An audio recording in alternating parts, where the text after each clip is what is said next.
El ataúd de Leticia descendía lentamente al hueco de la tierra, envuelto en el aroma acre de las flores de azahar que mi madre había insistido en esparcir, como si el perfume pudiera ahuyentar el hedor de la muerte. Yo, Beatriz, estaba allí de pie, con los brazos cruzados sobre el pecho, sintiendo como el sol de Granada me quemaba la nuca como un hierro al rojo vivo. Y entonces, sin más, solté una carcajada. Una risa ronca, descontrolada, que retumbó contra las paredes de la Catedral de la Sacromonte, haciendo que las cabezas se giraran hacia mí como si yo fuera el demonio encarnado. «Mira lo que has hecho, Leticia». «Hasta muerta causas escándalo», murmuré entre dientes, pero mi voz salió más alta de lo que pretendía, y mi tía Remedios, con su rosario apretado en la mano, me lanzó una mirada que podría haber derretido el mármol del suelo. No era risa de alegría, no. Era el estallido de años de veneno acumulado, de secretos que me carcomían las entrañas como las cuevas gitanas que perforan las colinas de esta ciudad maldita. Leticia, mi hermana mayor, la que siempre había sido el sol radiante en nuestra familia de sombras, ahora yacía quieta en ese cajón de madera pulida, con su cabello castaño peinado hacia atrás como si fuera a asistir a una fiesta flamenca en el Albaicín. Y yo, la devota Beatriz, la que rezaba el Ave María todas las noches para que Dios borrara el pecado de su sangre compartida, me reía. Porque si no reía, habría gritado. Granada siempre ha sido una ciudad de contrastes, un laberinto de callejones empedrados donde el aroma del temoruno se mezcla con el incienso de las iglesias barrocas, y donde las mujeres como nosotras, criadas bajo la sombra de la Alhambra, aprendemos a ocultar los secretos más profundos tras sonrisas pintadas con carmín. Nací en 1992, en un barrio obrero del Zaidín, donde mi padre, un herrero de manos callosas, forjaba rejas de hierro para las casas señoriales del centro, y mi madre tejía mantones de Manila mientras murmuraba oraciones contra el mal de ojo. Leticia llegó al mundo 5 años antes que yo, en una noche de tormenta que, según decían las vecinas, había hecho temblar las torres de la catedral. Desde niña, ella era la rebelde, bailaba sevillanas en las fiestas del Corpus con una gracia que volvía locos a los muchachos del barrio, pero siempre con una distancia en los ojos, como si su alma perteneciera a otro mundo. Yo, en cambio, era la obediente. La que ayudaba a mi madre en la cocina, pelando patatas para el salmorejo mientras escuchaba las historias de la abuela sobre las guerras civiles que habían dejado cicatrices en las paredes de nuestra casa. Las mujeres fuertes callan y aguantan, Beatriz, me decía ella, con sus manos temblorosas por la artritis. Y yo asentía, porque en Granada, callar era sobrevivir. Pero Leticia no callaba. A los 18, cuando yo apenas tenía 13, ella anunció en la mesa dominical que no saldría más con los hijos de los tenderos del mercado de San Agustín. No amo a los hombres, mamá. Amo a las mujeres. La sopa de ajo se quedó fría en los platos, y mi padre rompió un vaso contra la pared, gritando que era una vergüenza para la familia, para la Virgen, para toda Andalucía. Mi madre se persignó 3 veces, y yo. Yo me escondí en mi habitación, con el corazón latiendo como un tambor de flamenco, porque en ese momento, por primera vez, sentí un nudo en la garganta que no era solo de miedo, sino de algo más oscuro, más prohibido. Los años siguientes fueron un torbellino de silencios y ausencias. Leticia se mudó a un piso compartido en el Realejo, cerca de las teterías donde los artistas bohemios recitaban poemas de Lorca bajo la luz de las farolas. Trabajaba como guía turística en la Alhambra, contando a los extranjeros las leyendas de los sultanes nazaríes con esa voz suya, ronca y apasionada, que hacía que hasta las piedras parecieran escuchar. Yo la visitaba a escondidas, pretextando compras en el centro, y nos sentábamos en su balconcito con vistas a la colina de Sabica, bebiendo vino de la Alpujarra mientras ella me hablaba de sus amores. La primera fue una pintora catalana llamada Marta, con tatuajes de rosas en los brazos y una risa que llenaba la habitación. Es como si el mundo se abriera, Bea. Como si por fin respirara. Yo sonreía asintiendo, pero por dentro me retorcía. Porque mientras ella describía los besos robados en los jardines del Generalife, yo recordaba las miradas furtivas que le echaba a mi profesora de literatura en el instituto, una mujer de unos 40, con gafas de montura fina y un perfume a jazmín que me perseguía en sueños. No lo admitiría ni muerta. En nuestra familia, el amor entre mujeres era un pecado mortal, un eco de las hogueras inquisitoriales que aún flotaba en el aire húmedo de Granada. Mi padre, devoto de la Semana Santa, arrastraba saetas en las procesiones de la Macarena, y mi madre coleccionaba imágenes de la Virgen del Rocío como si fueran talismanes contra la modernidad. Leticia era la oveja negra, la que había sido desterrada de las cenas familiares después de que mi padre la sorprendiera besando a una turista en la Plaza Nueva. Fuera de mi casa, degenerada, le había gritado, y ella se fue sin mirar atrás, llevándose solo una maleta y el collar de perlas de nuestra abuela. Yo, la hija buena, me quedé para consolarlos, para ser el puente que nunca cruzaron. Pero en las noches solitarias, cuando el viento del siroco aullaba por las ventanas, yo me tocaba el pecho y sentía un vacío que no era solo por mi hermana. Era por mí. Por la chica que había besado a escondidas en una fiesta de la universidad, una compañera de filología llamada Ana, con labios suaves como las aceitunas de la Vega. A los 25, cuando Leticia ya había roto con Marta y empezado una relación con una bailaora de flamenco llamada Carmen, yo me casé con Javier. Fue una boda discreta en la parroquia de San Cecilio, con guirnaldas de bugambilla y un banquete de paella en el cortijo de un tío. Javier era un buen hombre, ingeniero en la fábrica de Renault de Santa Fe, con manos limpias y una fe inquebrantable en el Real Madrid. «Serás una esposa perfecta, Beatriz», me dijo el día de la luna de miel en la costa tropical, mientras caminábamos por las playas de Salobreña. Y yo asentí, porque era lo que se esperaba. Pero en la cama del hotel, con el mar rompiendo contra las rocas, cerré los ojos y pensé en Ana, en cómo su cabello olía a lavanda y no a aftershave. Leticia vino a la boda por insistencia mía, vestida de negro como un luto anticipado. «Estás cometiendo un error, hermanita», me susurró en el baño de la iglesia, mientras me ajustaba el velo. «El amor no se elige por obligación». Le di una bofetada. La primera y única. Su mejilla se enrojeció como las granadas maduras del mercado, y ella solo me miró con esos ojos verdes, heridos pero no sorprendidos. «Un día lo entenderás, Bea. Y me odiarás menos».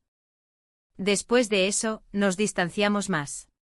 Ella se sumergió en su mundo de taconeos y abrazos prohibidos, y yo en el mío de cenas conyugales y rosarios vespertinos. Pero Granada es pequeña, un puño de colinas donde los rumores corren como el darro en invierno. Oí que Carmen la había dejado por un torero, que Leticia había intentado suicidarse una vez, bebiendo demasiado absenta en una sacristía abandonada. Fui a verla al hospital con una bandeja de empanadillas que mi madre había preparado. Estaba pálida, con venas azules asomando en las muñecas, pero sonrió al verme. «Siempre supe que eras la fuerte Beatriz. La que sobrevive». Le dije que era una egoísta, que su estilo de vida nos avergonzaba a todos. Ella rió una risa amarga como el almendro en flor. «¿Mi estilo de vida, eh? Dime, ¿cuánto tiempo más vas a fingir que Javier te hace feliz? ¿O que no sueñas con mujeres cuando él duerme a tu lado?» Me fui sin comer las empanadillas, jurándome que no volvería. Y entonces llegó el accidente. Una noche de diciembre, cuando las luces de la Nochebuena parpadeaban en las calles del Albaicín, Leticia resbaló en las escaleras empedradas de la Cuesta de los Chinos, ebria de vino y de pena. Un turista la encontró al amanecer con la cabeza golpeada contra el pavimento, y el eco de su caída resonó en los periódicos locales como un mal augurio. Mi madre se encerró en su habitación, rezando novenas a la Virgen de las Angustias, y mi padre bebió hasta el olvido en la taberna del barrio. Yo organicé el funeral, porque alguien tenía que hacerlo. Elegí el ataúd de roble, las flores blancas, el responso en latín. Y cuando el sacerdote cerró el féretro con Leticia dentro como una novia sacrificada, sentí que algo en mí se rompía. No era dolor. Era alivio. Alivio de que su secreto, nuestro secreto, por fin se enterrara con ella. Pero en el cementerio de San José, bajo el ciprés centenario que sombrea las tumbas de los gitanos ilustres, cuando el cura entonó el Requiescat in pace, la risa brotó de mi garganta como un grito ahogado. Mis primas me miraron horrorizadas, mi marido Javier me tomó del brazo con fuerza, susurrando: «Contrólate, por Dios». Y yo no podía. Porque en ese momento vi el rostro de Leticia no como la pecadora que todos condenaban, sino como la única que me había visto de verdad. La que sabía mi secreto, el que me carcomía más que el suyo. El secreto de Beatriz, la esposa devota, la hija perfecta, la hermana hipócrita. Yo también amaba a las mujeres. Y Leticia, en su muerte, estaba a punto de revelarlo todo. Los días previos al funeral habían sido un borrón de preparativos y murmullos, como las procesiones de la Semana Santa que serpentean por las calles de Granada, cargadas de pasos dorados y promesas de redención. Mi casa en el camino de Ronda se convirtió en un cuartel improvisado, mi madre cosiendo el vestido negro de luto con hilo plateado, mi tía Remedios organizando el velatorio con bandejas de tortas de aceite y anisetes para los dolientes. Javier, siempre práctico, se encargó de las llamadas a los parientes lejanos en Málaga y Jaén, mientras yo revisaba las fotos de Leticia para el montaje, una niña con coletas bailando en la Feria de las Angustias, una joven riendo en la plaza de Beiber Rambla con un ramo de violetas, y una adulta, ya con esa mirada desafiante, abrazando a Carmen en una foto robada que alguien había filtrado en las redes. La borré de inmediato. No podía permitir que su pecado contaminara el recuerdo oficial. Pero en las noches, cuando Javier roncaba a mi lado, yo me levantaba y caminaba descalza hasta la cocina, donde el reloj de pared marcaba las horas con un tic-tac acusador. Allí, bajo la luz fría del fluorescente, releía las cartas que Leticia me había enviado a lo largo de los años, guardadas en una caja de zapatos bajo la tabla de la plancha. Querida Bea, empezaba una de ellas, fechada en 2015, hoy vi una puesta de sol desde la Torre de la Vela que me recordó a cuando éramos niñas y subíamos a hurtadillas al mirador de San Nicolás. ¿Recuerdas cómo juramos ser libres? No dejes que este mundo te robe eso. Te quiero, tu hermana que no sabe callar. Lágrimas caían sobre el papel amarillento, y yo las secaba con rabia, odiándola por su debilidad, por arrastrarme a su abismo. Porque Leticia había sido la primera en notar mis miradas errantes. A los 16, durante una visita a su piso, me había sorprendido hojeando un libro de poesía de Federico García Lorca, deteniéndome en los versos sobre el amor imposible. Es como tú, ¿verdad? Esa atracción que quema por dentro. Le grité que se equivocaba, que era una loca por asumir tales cosas. Pero ella solo sonrió con esa ternura que me desarmaba. Un día lo dirás en voz alta, Bea. Y yo estaré ahí para abrazarte. Ahora, con ella muerta, el peso de esas palabras me aplastaba. El secreto que guardaba no era solo mío, era una traición compartida. Todo empezó en la universidad, en la Facultad de Filosofía y Letras de la Cartuja, donde el aire olía a libros viejos y a humo de cigarrillos prohibidos en los pasillos. Ana era mi compañera de seminario sobre literatura del siglo de oro, delgada, con el cabello negro cortado a lo chico y una cicatriz fina en la ceja izquierda, recuerdo de una caída en bicicleta por la cuesta del Chapiz. Nos sentábamos juntas en las aulas abovedadas, discutiendo los sonetos de Góngora hasta que el profesor nos callaba. Una tarde de lluvia torrencial, cuando los autobuses no pasaban por el Paseo de los Tristes, ella me invitó a su apartamento en el Sacromonte. Solo para secarnos, Bea. Prometo no morder. Reí, nerviosa, y acepté. El lugar era un caos encantador, pósters de Almodóvar en las paredes, una guitarra flamenca apoyada en la chimenea, y un gato siamés que ronroneaba en el sofá. Bebimos té de menta caliente y hablamos de todo, de cómo Granada nos atrapaba como una amante celosa, de los amores imposibles en las novelas de Cervantes, de la libertad que sentíamos al leer a las autoras olvidadas como Santa Teresa. Sus ojos, de un azul inesperado en esa tez morena, se clavaron en los míos, y antes de que pudiera procesarlo, sus labios rozaron los míos. Fue un beso suave, tentative, como el primer sorbo de gazpacho en verano. Me aparté al principio, el pánico subiéndome por la garganta como bilis. ¿Qué haces, Ana? Esto no. Ella se disculpó colorada como las bugambillas de los balcones, pero yo la detuve. No pares. Y no paró. Esa noche, enredadas en sábanas que olían a incienso, descubrí un mundo que había negado toda mi vida. Sus manos en mi cintura, su aliento en mi cuello, la forma en que susurraba mi nombre como una oración profana. Fue romántico, tierno, un bálsamo para el alma herida por años de silencio. Pero al amanecer, el terror me invadió.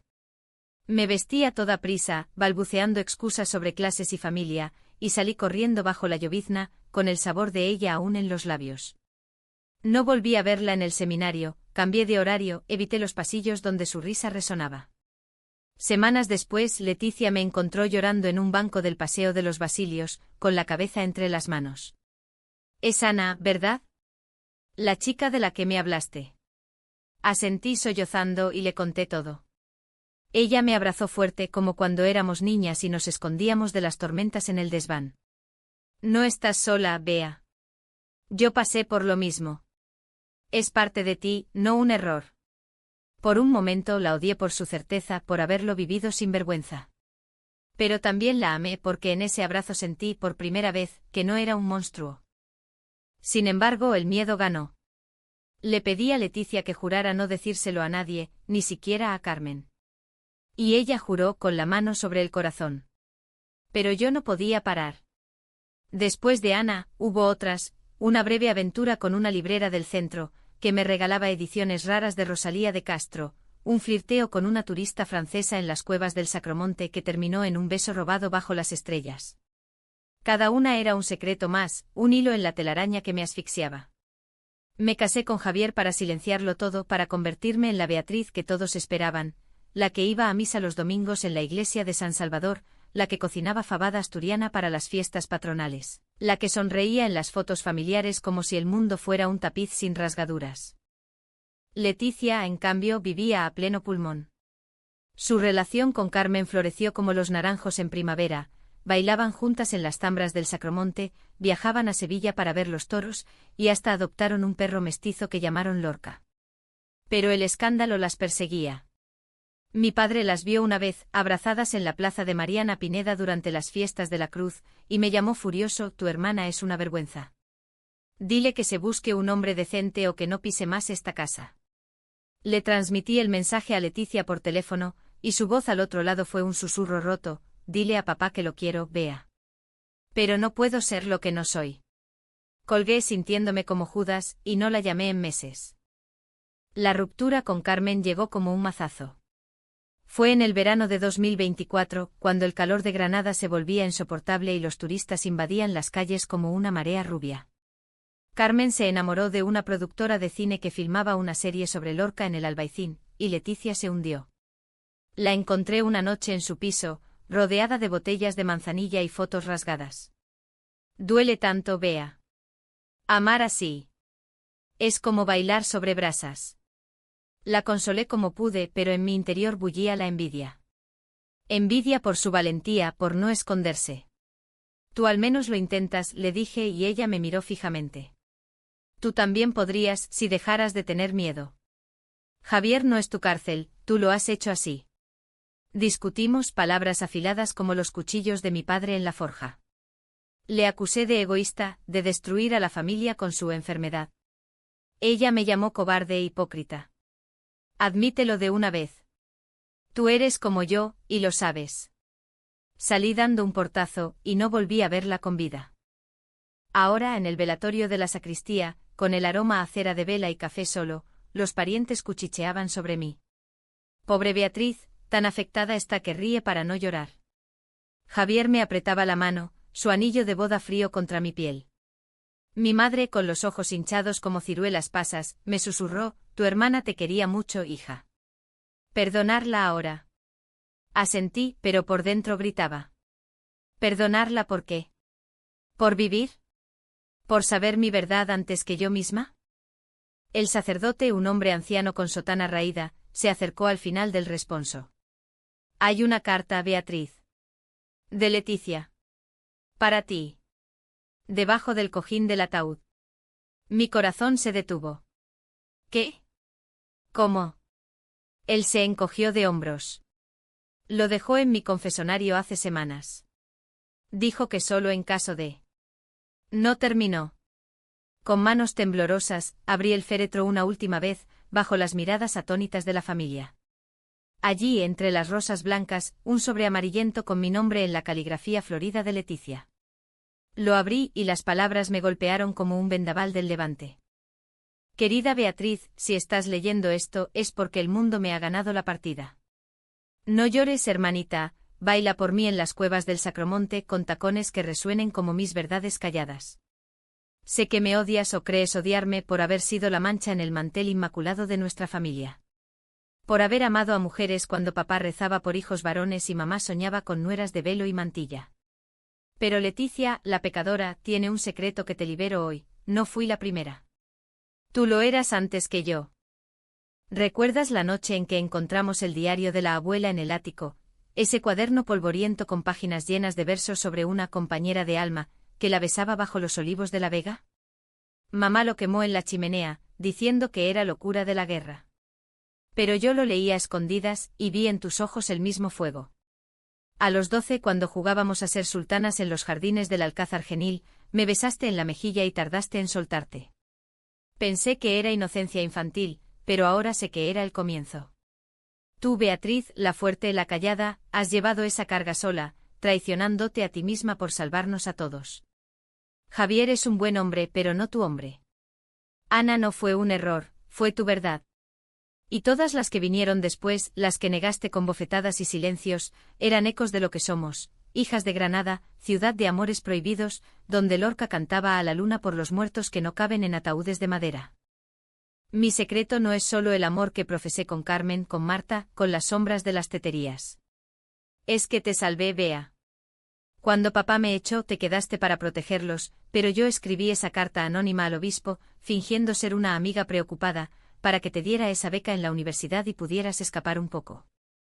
Cuando te casaste, fui yo quien le dijo a Javier que eras la mejor mujer del mundo, porque sabía que lo necesitabas para tu máscara. Y cuando discutimos por última vez, grité tu secreto no por herirte, sino para despertarte. Perdóname por no haber sido más fuerte, por resbalar en esas escaleras malditas después de una noche llorando por Carmen. Pero no llores por mí. Llora por ti y luego vive. Te dejo la Alhambra, hermanita. Véndela si quieres o quédate en su sombra y ama sin cadenas. En el sobre hay una llave, abre el cajón de mi escritorio en el piso del Realejo. Allí está tu regalo, el diario de la abuela intacto, y una carta para Ana, que nunca envié pero que tú sí deberás. Sé libre, Beatriz. Por las dos. Con todo mi amor, tu hermana Leticia, la que ríe desde el más allá. El papel temblaba en mis manos como una hoja de olivo en vendaval, y el mundo se desdibujó en un remolino de rostros borrosos. Mi madre se acercó. ¿Qué dice, hija? ¿Algo importante? La aparté con un gesto brusco, el sobre rasgado colgando de mis dedos como una herida abierta. Javier intentó tomarme del hombro, pero lo rechacé. Déjame sola. Corrí del cementerio, tropezando con las lápidas cubiertas de musgo, el sol de mediodía cegándome como el flash de un juicio final.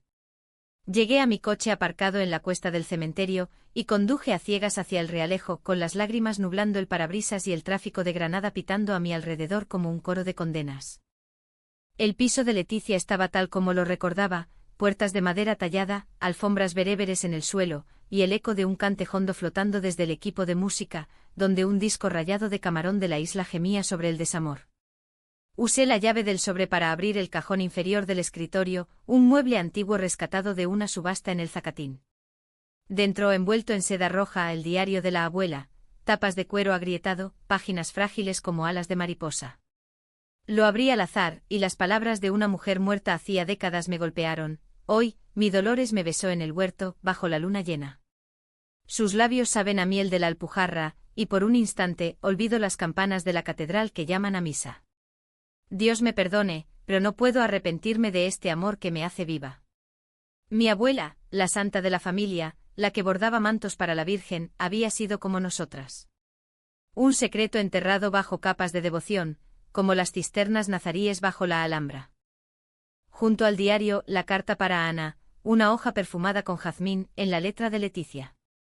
Querida Ana, Beatriz te ama aún, aunque lo niegue. Búscala en los jardines del paraíso, donde los susurros de las fuentes ocultan los besos. Dale alas porque ella te las dará a ti. Con cariño, una hermana invisible. La guardé en mi bolsillo, el corazón martilleando como los tambores de una procesión. ¿Cómo Leticia sabía tanto? ¿Había hablado con Ana después de mí? ¿Me había vigilado desde las sombras de esta ciudad de miradas indiscretas? La rabia me invadió, una furia ciega contra su intromisión póstuma. ¿Quién era ella para juzgarme, para desenterrar mis tumbas privadas? Golpeé el escritorio, derribando una foto enmarcada de nosotras dos en la playa de la Herradura, riendo con sombreros de paja. El cristal se rompió y en los fragmentos vi mi rostro distorsionado, una Beatriz fracturada.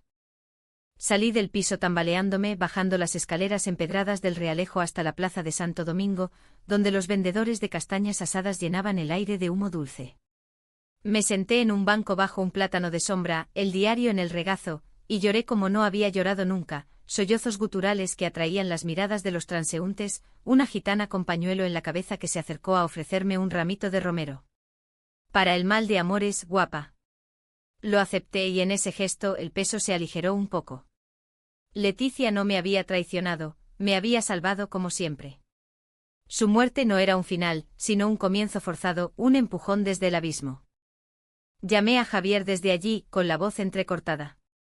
Necesito tiempo. Vuelve a casa solo. Él protestó confundido pero cedió. Te quiero, Bea. Recuérdalo. Colgué y por primera vez, esas palabras no me consolaron, me dolieron como una mentira piadosa.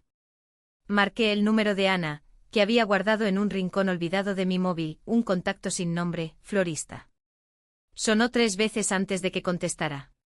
Diga. Su voz, ronca por el tabaco, me transportó a aquella lluvia en la Cartuja.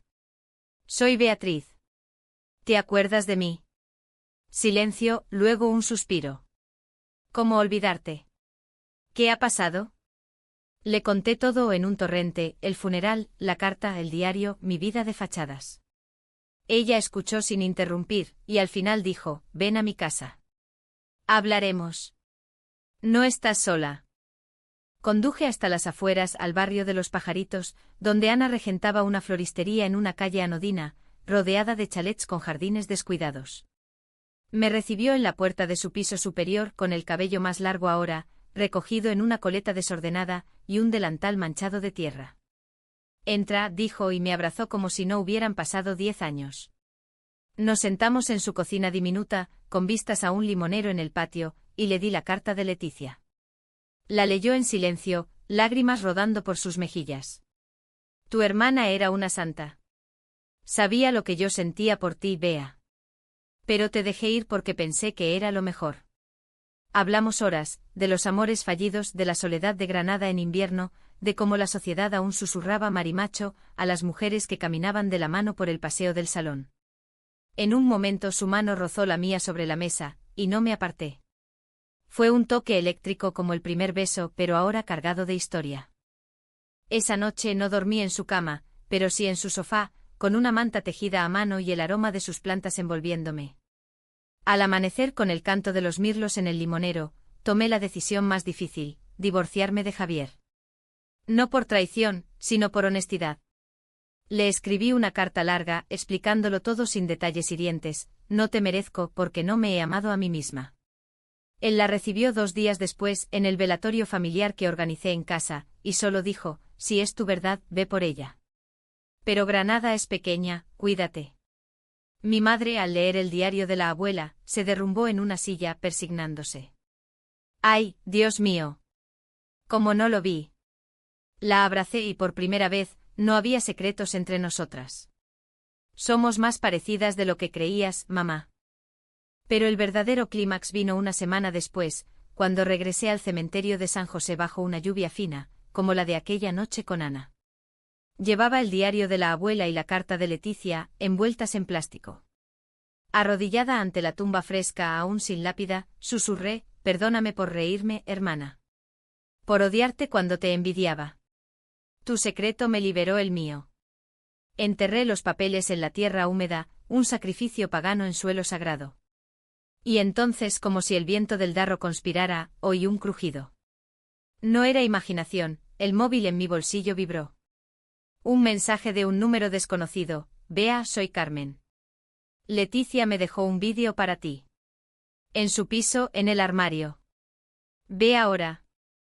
El corazón me latió con fuerza mientras subía de nuevo las escaleras del Realejo, el agua de lluvia goteando de mi chaqueta impermeable como lágrimas tardías. El piso de Leticia parecía más vacío ahora, con las cortinas corridas y el polvo asentándose en los muebles como un velo de olvido. Carmen me había dado la clave, un vídeo grabado en su teléfono, escondido en el armario junto a vestidos de flamenca que olían a naftalina y recuerdos. Lo encontré en una caja de zapatos, etiquetado con mi nombre en rotulador negro, para cuando rías en mi entierro. Encendí la pantalla con manos temblorosas, y allí estaba ella, sentada en el balconcito con vistas a la Alhambra iluminada al anochecer, el cabello suelto ondeando con la brisa. Vestía un camisón blanco, pálida pero serena, como una virgen de Murillo.